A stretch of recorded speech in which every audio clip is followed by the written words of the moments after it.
We learned he's the real deal, man. Kyle was right. Brock Purdy is the real deal. We've learned that. I mean, a lot of people thought that already. And I told everybody on your show probably in like October that I'm sold on Brock Purdy. But like the real deal title, that's a big deal for Kyle Shanahan to throw out. And he was right, man. He put this team on his back yesterday. He really did. I mean, there's a lot of people involved with that comeback. Brandon Ayuk, phenomenal. CMC, phenomenal. Gibson, huge play. But Brock Purdy, by all means, did his part. That guy is so composed, so calm under pressure. I love that about him. I also like that he's not scared to let it fly, which we suffered through with Jimmy, who was, he was scared to take risks. Brock Purdy is not scared to take risks. He's not scared to give his receivers opportunity to make plays. And we also learned, like, we saw in the Cincinnati game, but we saw a lot last night, man. The guy can run. And a lot of people compare him to Joe, and I think it's way too premature to do that. Joe's one of the GOATs. My favorite quarterback for the 49ers of all time is actually Steve Young. And last night, he looked more like Steve Young than Joe Montana. Not that I'm saying he's as good as him, but that's what he looked like last night. So we learned a lot about Brock Purdy, man. He reminds me a lot of Jeff Garcia. I like what I want to say, what I've learned about Brock Purdy, and I think we've known it, but now that he did it on a big stage that he did in the NFC Championship, he's a really mobile quarterback. Like, you wouldn't call zone reads for him or quarterback draws because he doesn't run a 4.5 and he's not going to run over people. But as a scrambler, which to me, those are the best runs for a quarterback. I don't really care about the zone read. That's not an important part of your offense. Scrambles are an incredibly important part of your offense. And Steve Young, my favorite player of all time too, was the greatest scrambler of all time. One of them, if not the greatest scrambler of all time. Those plays are deadly. They kill defenses. Well, Brock, in a game where he wasn't throwing his best, I mean, his quarterback rating was 89. He wasn't lighting it up. He lit him up with his legs. Yeah. And he needs to do that more. He can do it whenever he wants, I feel like. He could do it more if he wanted to. A lot of times he wants to keep the play alive and throw it. But I feel like what we've learned, I'm going to go negative. I'm going to balance this off. Mm-hmm. Started with all the positive stuff about Brock Purdy. He's clutch. He's mobile. He's unflappable. All that stuff. I still don't like his arm that much. I'm sorry. Why was he the last pick in the draft? His arm. His arm. And his decision-making isn't as good as it's made out to be. Like, the interception was a Jimmy G interception. We talked about it all week. Dude, don't force those passes in the intermediate area of the field. The lines are waiting for him. And he did it. Jimmy would do that. Then the deciding play of the game, essentially, that 51-yard throw to Brandon Ayuk. I mean, it hit the DB in the face. It did. It should have been picked. So what we also learned about Brock is he's really lucky. And good for him. Because, man, things work out for that guy. If you look throughout the history of sports, there's just some guys that just seem to have magic. Mm-hmm. And he seems to have it, man. Mm-hmm. He really does. Now, that interception, I know a lot of people say, well, it was a tip pass, it hit his hand. But if you look at where he was throwing, it was to Debo. There was no like triple coverage. There's no way he should have thrown that pass. Yeah, tipped or not, it wasn't would have been intercepted either way. So it was a bad decision. But I hear your point. He doesn't have the strongest arm, and that target, it was off a little bit. But it was one-on-one with Ayuk downfield. I'm okay with that, man. Make that throw. Let Ayuk go make a play, because we haven't had that in so freaking long. I can't remember. Like, who's the last? Kaepernick. Kaepernick was probably the last person to make those throws. If there's a one-on-one deep, let it rip and let your receiver make a play. And that's all especially in those situations, right? Like, maybe that's not the best decision when you're up by 15, 20 points. But when you're down in that situation, you gotta give your receivers an opportunity to make a play, and he did that. Man, I'm impressed with Brock Purdy, man. I really am. I guess I am too. I mean, what I want to say is, when he was losing, when he threw that pick, when he overthrew Brandon Ayuk before it turned into a catch, I was thinking, boom, he's turning into Jimmy Garoppolo right in front of our eyes. Like, I don't want to hear about his decision-making and his accuracy and this and that. Like, in the playoffs, he's turning into Jimmy Garoppolo. But he didn't, because a huge difference between them is their legs. Jimmy Garoppolo couldn't freaking move. And I think He got hurt because he didn't move that well. You could sort of see he would like get anxious as plays went on.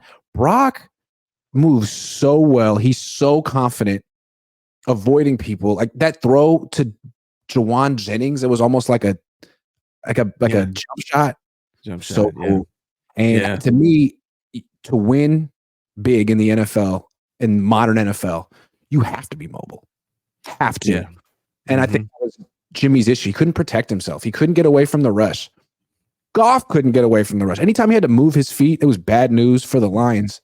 So yeah, I would take what I learned. I would take Brock Purdy over Jared Goff right now. I think he's the modern NFL quarterback, even though he probably has the weakest arm of any starting quarterback in the league. Yeah, man, I've been saying for a long time, my favorite kind of quarterback, and I actually thought Trey was going to be that guy, is the guy that can scramble, not a running quarterback, but a guy that can scramble. Yep. I don't like running quarterback. I don't like design runs for quarterback. No. That's not my thing. Scrambling quarterback. Steve Young is the prototype for me. And Brock, man, he does exactly. I never expected Brock Purdy to be the guy that takes shots downfield, that is mobile and scrambles around when we drafted him. He's been a pleasant surprise, man. I'm thrilled that Brock Purdy is playing the way he is. He gives the 40. He elevates the Niners. He really does elevate this team, and it's fantastic, man. I'm very optimistic about the 49ers. This Chiefs matchup is going to be tough, for sure, and I'm sure we'll get there. But having Brock Purdy playing the way he is playing it's been amazing, man. Sold. I think we also learned that he can take a team come from behind. I was asking about that. I didn't say he couldn't do it, but I pointed out, like, hey, man, he really hasn't proven that he can do that yet. He did in back-to-back games in the playoffs. Yeah. That's important. The biggest comeback in NFC Championship history. The biggest comeback that I've ever seen under Kyle Shanahan that I can recall. I think what they did it against, I believe, the Falcons in 2019, I believe, a similar comeback story. But, I mean, this has been just – what a game, dude. Like, I thought this game was over. And, Dan Campbell is what's the proper word? An idiot? I don't know. We were not stopping he's a clown. I'm sorry. The 49ers did not stop the run. Dan Campbell stopped the run last night. They could have kept running. You're up by 17 points at halftime. Just run the ball, man. They're not stopping you. They're averaging, 6 yards a carry or something ridiculous like that. Yeah. This is on Dan Campbell. But shout out to the Niners for not giving up. I mean, I thought this game was over. I was close to saying this game is done, and they fought their way back, and a big part of that is because of Brock Purdy. Absolutely. Which is crazy to say.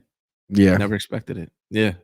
Yeah. Good for Brock. JT says, go Niners. It's Kyle time. Hard will pay off. FY, Brock is not Jimmy, LOL. No, again, Brock needs to be looked at as a mobile quarterback. I compared him to Jeff Garcia. A little bit shorter. Jeff Garcia was one hell of a scrambler. Garcia had a stronger arm than Brock Purdy. Garcia was a muscled up little guy.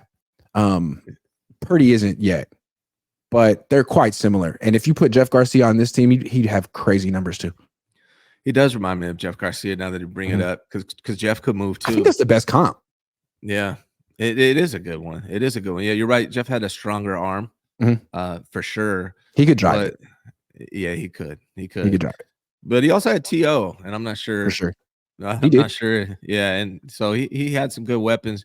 But yeah, he didn't have a defense. He did not. No, he did not have any sort of defense. I mean, and shout out, I interviewed Mike Singletary. I don't think people give Mike Singletary enough credit for actually bringing defense to the 49ers, man. Like he kind of installed that into this franchise. He really did. True. Mike Nolan tried. Mike Singletary succeeded. Yeah. Salim says, you like Filthy Rich. I do like Filthy Rich. I thought it was cool when the Seahawks won the Super Bowl. Marshawn Lynch, who's from Oakland, put on Filthy Rich in the locker room. It was that song, Ready to Ride. Yeah, I remember. Look it up. Yeah. J. Zach Losho says, sent CJ back to 8 Mile. One more game, boys.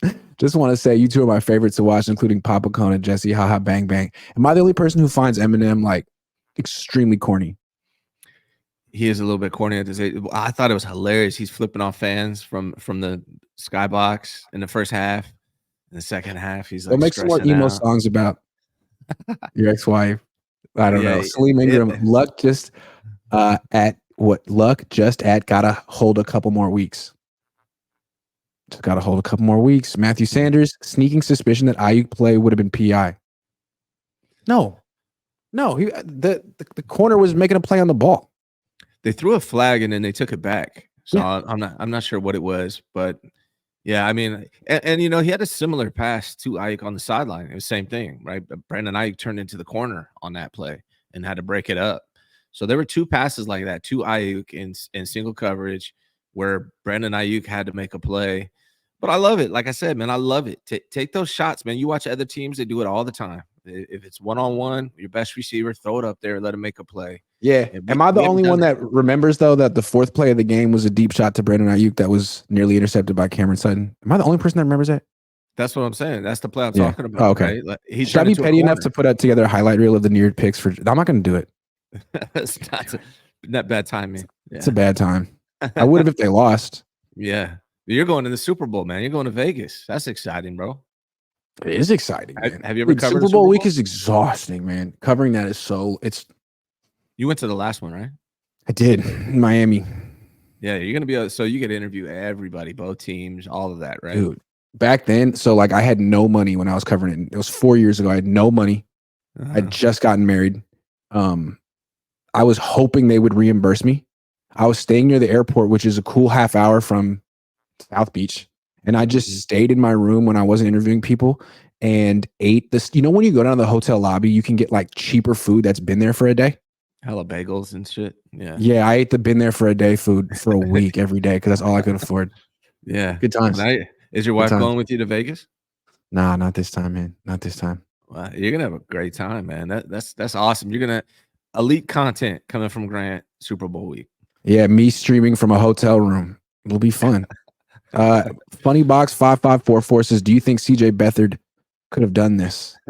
Yeah, that's the question on all of our minds right now.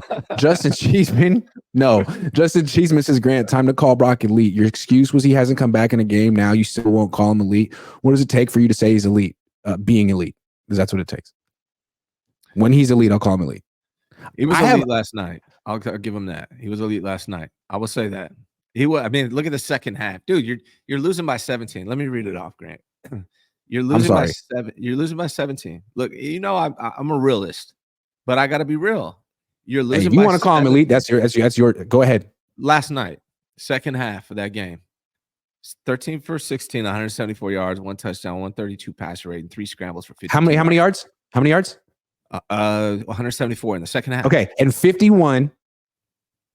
52. And when he hit the dude in the face, I'm sorry. That's true too. I'm sorry. He hit the dude in the face, Ryan. That was the play of the game. Look, he won the game. I'm not taking anything away from him. I gave him a solid B, but he hit him in the face. I'm sorry. That was the play of the game. It's not like where Eli Manning hit David Tyree and David Tyree caught it against his helmet. Like, you know, that's a good throw. Like you hit, it should have been a pick. And even if it wasn't a pick, if that was just incomplete, his quarterback rating would have been what, 70 something? You know what though? What you don't know is in the huddle, he called off of dude's face. Exactly. To Brandon Ayuk. Trick shot.